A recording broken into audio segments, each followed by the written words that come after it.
Famous author Anne Onis. Don't know who did it. A minister will always be a good student. No matter how well informed or educated, there's always more to learn. A minister must be an excellent speaker. An opera star studies constantly to perfect vocal technique. The minister needs the same kind of training. The minister is a teacher. While as a speaker we inspire and uplift, we must also teach and instruct. The minister must be a healer, accomplished by the spoken word as well as a healing consciousness.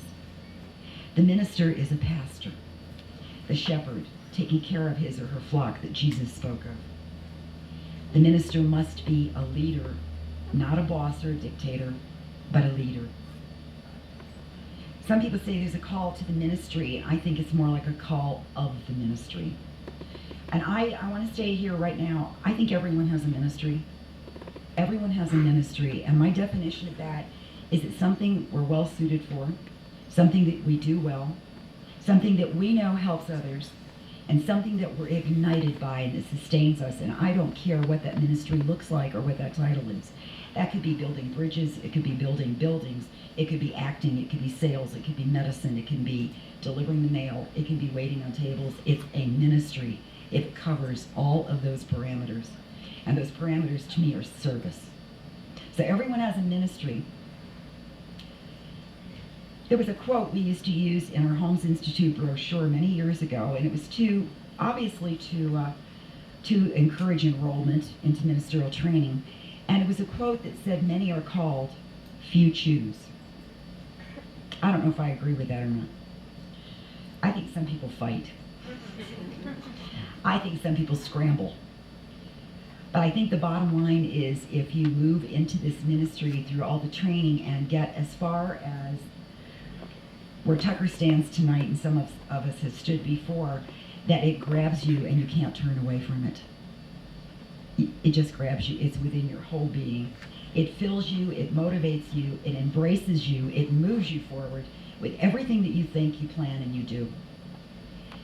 You know, Paul in the Bible said, "Woe is me if I preach not the gospel." I think that sometimes when we receive that intuitive sense of going into the ministry or going to be a practitioner or whatever it is that is your ministry, we say, "I can't do that. I'm not good enough. I'll never make it." And the truth is there's something deep, deep, deep within that says, "Yes, you will. Yes, you will. This is the way you move forward in this."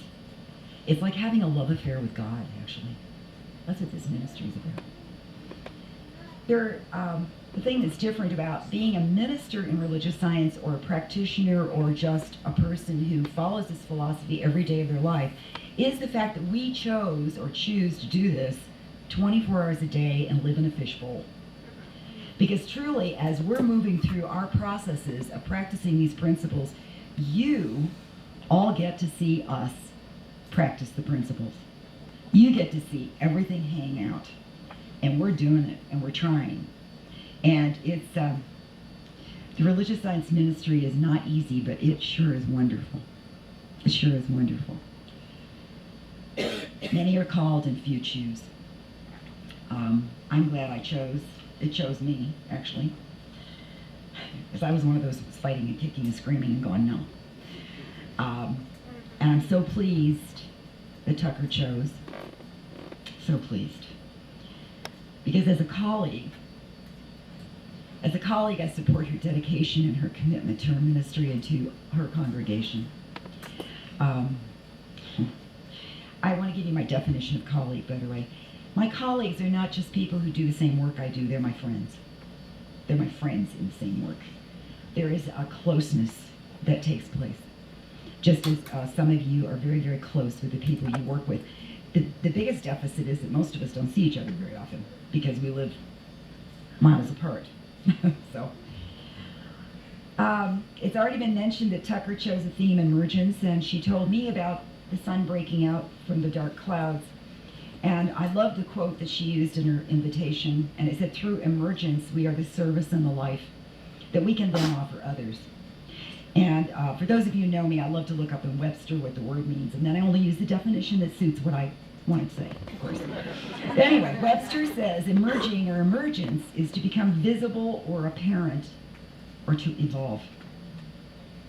And in the Science Mind magazine yesterday morning, Reverend Roger Julien, who wrote the meditations this month, wrote about the sun emerging from the clouds, and he said, the sun rises each day without our concern or stress over its performance.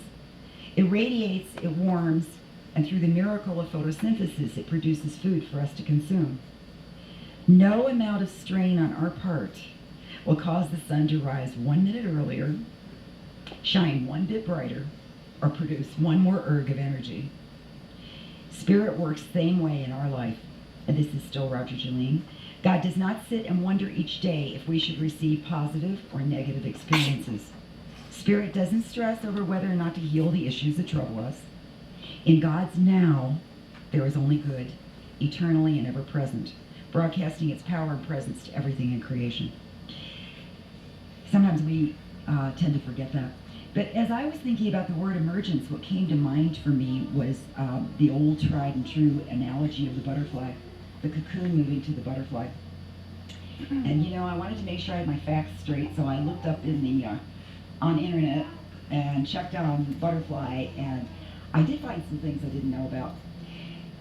There are millions of types of butterflies, for one thing. Okay, millions.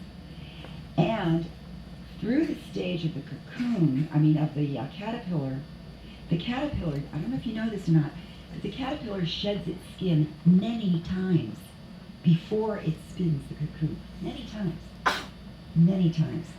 So I looked at that and I thought it's the greatest analogy of spiritual growth anyway for all of us, but I thought the caterpillar just keeps its nose to the ground and doesn't see around it while it's in that caterpillar stage. Now, weren't most of us like that before we were introduced to this philosophy? We just kept our nose to the ground and we saw only what was in front of us without looking at a bigger picture.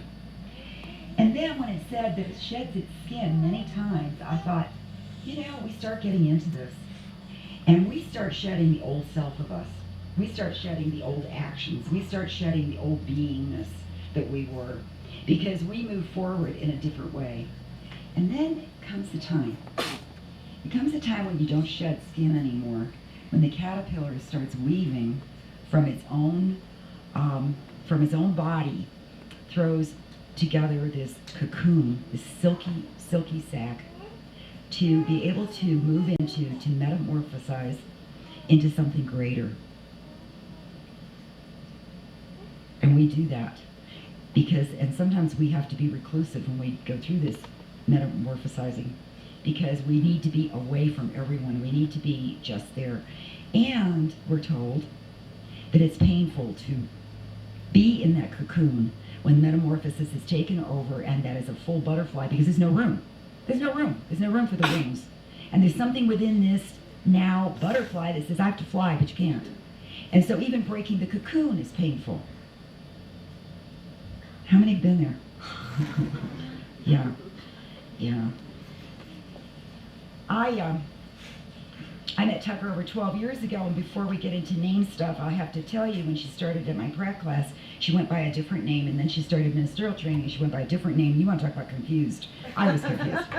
So, anyway,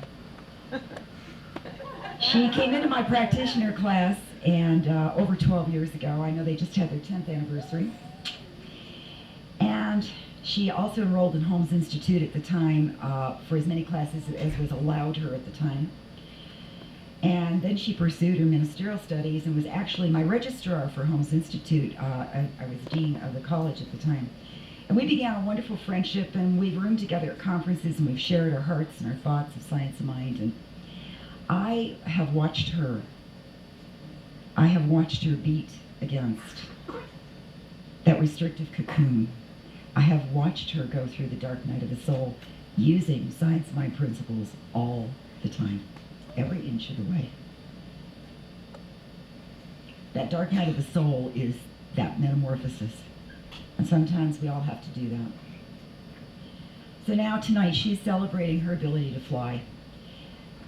And fly with grace and beauty. And there's always going to be more. I mean, there are no promises. There's only going to be one dark night of the soul.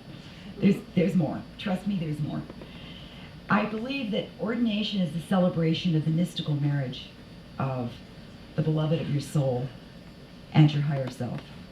I believe that's what ordination is. And I say to you that this church is a miracle. It's a miracle of faith. It's a commitment.